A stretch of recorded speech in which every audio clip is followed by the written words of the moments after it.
Hi everyone, welcome to little fit steps channel. இன்றைக்கி நம்ம mint pulao R புதினா பிரியாணி எப்படி பண்ணுறதுன்னு பார்க்கலாமா? அதுக்கு பாஸ்மதி ரைஸை ஒரு ½ அன் ஹவர் முன்னாடி வாஷ் பண்ணி தண்ணியில் ஊற வச்சிடலாம். ஒரு மிக்ஸி ஜாரில் ஒரு கட்டு புதினா, 2 கட்டு கொத்தமல்லி, 2 பச்சை மிளகா போட்டு ஃபைன் பேஸ்ட்டாக அரைச்சி வச்சுக்கலாம். குக்கரில் 1 ஸ்பூன் எண்ணெய், 2 ஸ்பூன் நெய் போட்டுட்டு ஒரு பிரியாணி இலை, ஒரு பட்டை, 2 கிராம்பு ஆட் பண்ணிக்கலாம். அது கூடவே ஒரு பெரிய சைஸ் ஆனியனை சாப் பண்ணி ஆட் பண்ணிக்கிட்டு 10 to 12 முந்திரி, ஒரு மீடியம் சைஸ் தக்காளி, இது எல்லாத்தையும் போட்டுட்டு நல்லா சாட்டே பண்ணிக்கலாம். இப்போது 2 ஸ்பூன் இஞ்சி பூண்டு பேஸ்ட்டு ஆட் பண்ணிக்கலாம். இதையும் நல்லா வதக்கிக்கலாம்.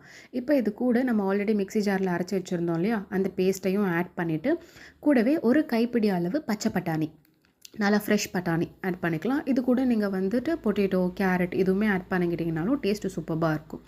அதுக்கப்புறமா 1 ஸ்பூன் தயிர், 1 ஸ்பூன் மிளகாத்தூள், 1லேருந்து 1½ ஸ்பூன் உப்பு, இதை ஆட் பண்ணிக்கலாம். நான் ஆல்ரெடி பச்சை மிளகா மிக்ஸி ஜாரில் சேர்த்து போட்டு அரைச்சிட்டதுனால நான் காரம் கம்மியாக இருக்கட்டும்னு 1 ஸ்பூன் மிளகாத்தூள் போட்டுக்கிட்டேன். உங்களுக்கு இன்னும் வேணும்னா நீங்கள் அதுக்கேற்ற மாதிரி ஆட் பண்ணிக்கலாம். இது நல்லா மிக்ஸ் பண்ணிவிட்டு பச்சை ஸ்மெல் போகிற வரைக்கும் நல்லா வதங்கட்டும்.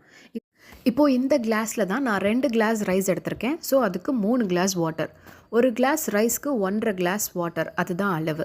இப்போ பச்சை ஸ்மெல் போனதுமே நம்ம பாஸ்மதி ரைஸை நல்லா தண்ணி இல்லாமல் இதில் ஆட் பண்ணிடலாம். அதுக்கப்புறமா நம்மளோட வாட்டரோட அந்த அளவுக்கு ஏற்ற மாதிரி நம்ம ஊற்றிக்கலாம். ஊற்றிட்டு நல்லா ஒரு லைட்டாக ஒரு மிக்ஸ் பண்ணிவிட்டு உப்பு காரம் இந்த ஸ்டேஜில் நீங்கள் செக் பண்ணிக்கோங்க. அதுக்கப்புறமா ஹை ஃப்ளேமில் 2 விசில் விட்டுட்டு நல்லா ப்ரெஷர் ஃபுல்லாக போனதுமே ஓப்பன் பண்ணி பாருங்கள். நான் ஓப்பன் பண்ண உடனே உங்களுக்காக அதை மிக்ஸ் பண்ணதுனால அது லைட்டாக ஸ்டிக்கியாக இருக்குது. நீங்கள் கொஞ்சம் ப்ரெஷரெல்லாம் போனதுமே நிதானமாக நீங்கள் ஓப்பன் பண்ணி பார்த்தீங்கன்னா ஸ்டிக்கியாக இல்லாமல் நல்லா உதிரியாக வரும்.